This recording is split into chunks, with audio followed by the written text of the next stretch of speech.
অন্ধ ধীত রাষ্ট্র বিখ্যাত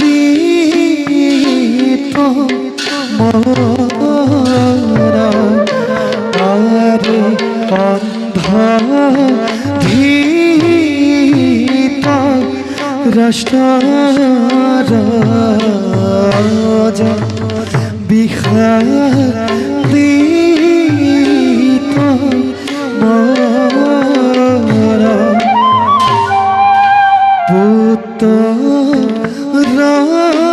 পুত্রসে তত রাজা ব্যাকুলিত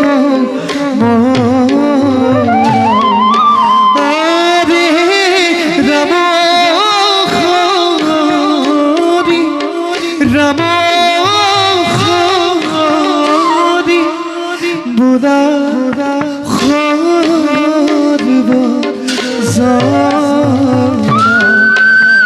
আরে রাম হরি রাম হরি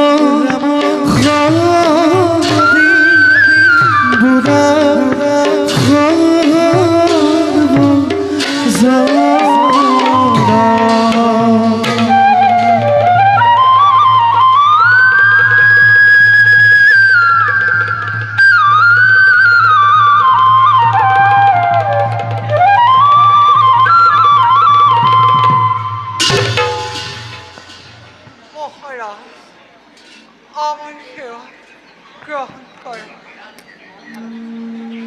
গান্ধাৰী মোক মহাৰাজ বুলি সম্বোধন নকৰিবলৈ তোমাক অনেকবাৰ কৈছো তথাপিও তুমি মোক মহাৰাজ বুলি সম্বোধন কৰিছা যাৰ দৃষ্টি শক্তি নাই যি পৰক আশ্ৰয় কৰি জীৱনৰ বাটত খুপি খুপি অগ্ৰসৰ হ'ব লাগে সেইজনক মহাৰাজ বোলাৰ কোনো যুক্তি নাই গান্ধাৰী সিংহাসনত বহিলেও মই ৰজা নহওঁ ৰাজদণ্ড হাতত থাকিলেও শাসনৰ ক্ষমতা মোৰ নাই গান্ধাৰী খোৱা হলে হস্তিনাপুৰৰ ৰজা মই পাৰেনে পুত্ৰে এই বিশাল যুদ্ধ কৰিব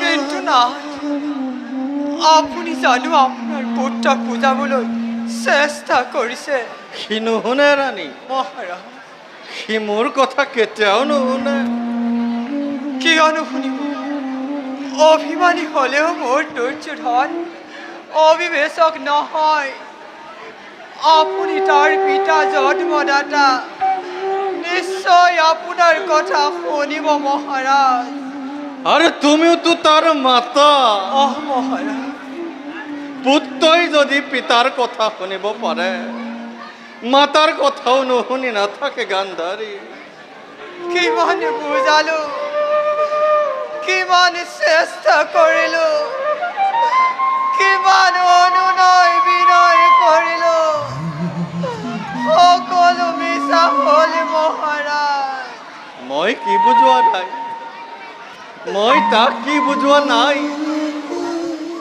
মই তাক অনুৰোধ কৰিবলৈ বাকী ৰাখিছো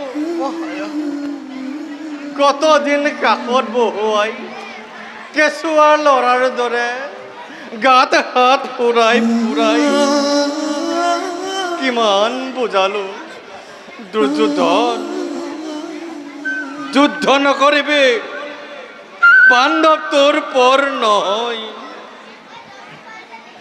সি মোৰ কথা নাৰাখিলে গান্ধা সি মুখ আমোলাই গুচি গ'ল।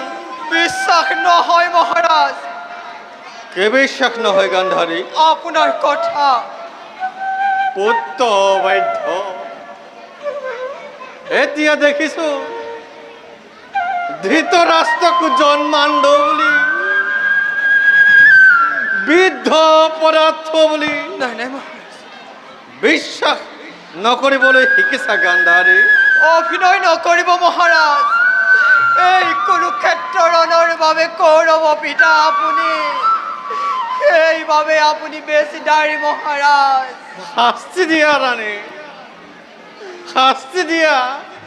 তুমি ৰাজৰাজেশ্বৰী, ৰাজমাতা, তুমি মোক শাস্তি দিয়া গান্ধাৰী। ৯৮টাৰ পুত্ৰৰ কাল মৃত্যু দেখিও যাৰ অন্তৰে বাৰলো নলবে, সেই পাখা